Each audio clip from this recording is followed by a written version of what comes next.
Hello, this video will cover how to manage store addresses within your store. So first thing you'll do is when you log in is under site administration, you can click on the link store addresses. So what store addresses are is gives you the ability to control which addresses a user can choose for shipping and or billing. This might happen in a case where you want to make sure someone is only shipping to one of 3 locations or 10 locations and that the billing address is always the same. So we have a few options for that.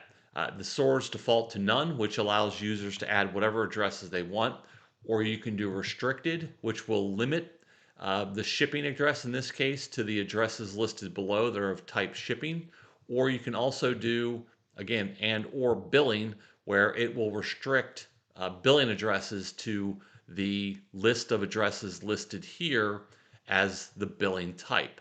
You also have the ability to do mixed, which will allow users to manage their own addresses, but also be able to select from the list that you create.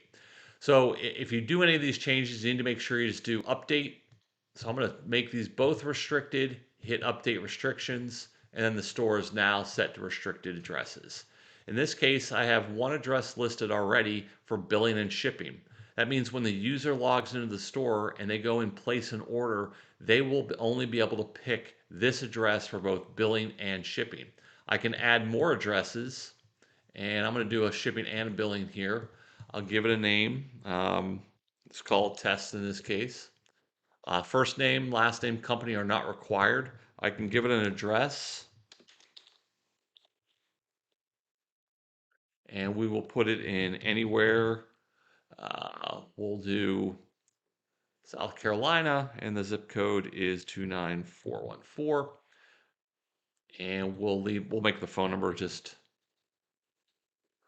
and then we can say whether or not it's residential.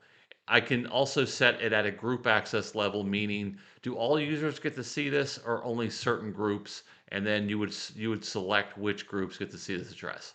We're going to leave it as all users for now. Once I hit save, that address is now available to users through the checkout process. The other option is to do store address import, where you'll download this template and then you will fill it out, and then it's a CSV file that is in Excel, and then it's pretty self-explanatory, but I will choose that file and I will find the store addresses that I've already uh, edited, and then I hit import addresses, and then I'll get a feedback that 2 addresses were imported.